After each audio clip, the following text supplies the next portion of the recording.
Wright suggests Erik Ten Hag needs to replace 3 Manchester United stars. Wright hopes Manchester United back Erik Ten Hag in the transfer market and has suggested the Red Devils boss needs to replace 3 players this summer. Ten Hag has made a promising start to his tenure at Old Trafford, guiding United to their first trophy since 2017 and close to the Champions League places. Wright says Ten Hag deserves to receive backing from the Manchester United board and reckons the Dutchman will target a new striker, right back and goalkeeper this summer. Wout Weghorst has been ever present in the United side since his January loan move but has received criticism for his performances and is viewed as a short-term solution rather than a long-term signing. Wright says he can't wait for Ten Hag to start working with the striker he wants and believes Manchester United will also benefit from signing a new right back, with Diogo Dalot and Aaron Wan-Bissaka competing for the position this season. The Arsenal legend also doubts David De Gea is the right goalkeeper for Ten Hag's style of play after Jacob Murphy revealed Newcastle targeted the Spanish shot-stopper in Sunday's 2-0 win at St. James Park.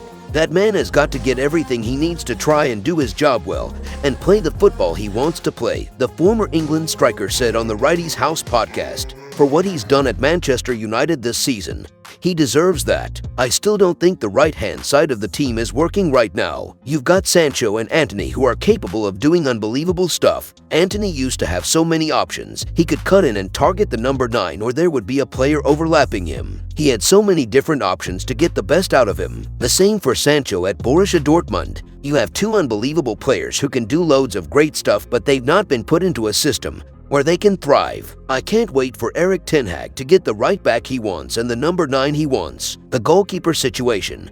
You listen to the Jacob Murphy interview and you don't often hear stuff like that. It was brilliant to hear. At some stage something needs to be done about the goalkeeper. I want to see all of those things before I judge Erik Ten Hag too much. Manchester United slipped outside the top 4 places after the weekend's results, but can move back above Tottenham and Newcastle when they face Brentford on Wednesday night. In other news, Sheikh Jassim's stance revealed as UK government flagged concerns over Qatari bid for Manchester United. The Daily Mail's Mike Keegan reports that those behind the Qatar-based bid believe they will not face opposition from the UK government in their attempted takeover of Manchester United should the bid be successful. The report claims that those involved with the bid have no concerns over such a scenario. A respected journalist has dropped a key update on Sheikh Jassim's bid for Manchester United amid claims that figures within the UK government have developed concerns. Bloomberg reported on Tuesday that senior government figures working in football governance had flagged concerns over the Qatar-based bid. It is claimed that the concerns relate to previous regulatory failings at the Qatar Islamic Bank, of which Sheikh Jassim has been chairman since 2006. Bloomberg reported is based on a £1.4 million fine that was imposed on the UK unit of the bank in 2016 by the Bank of England for violating capital requirements that left the firm exposed to high levels of risk. Speaking after the fine was administered, Andrew Bailey, the current governor of the Bank of England, then the CEO of the Prudential Regulation Authority, said, in failing to assess, maintain and report on its financial resources for over a year, QIB failed to meet some of the most basic regulatory standards. It is essential that regulated firms are aware of and have the systems in place to ensure adherence to regulatory requirements. QIB's failures in this regard were serious, which is why we considered it appropriate in this case to impose a fine.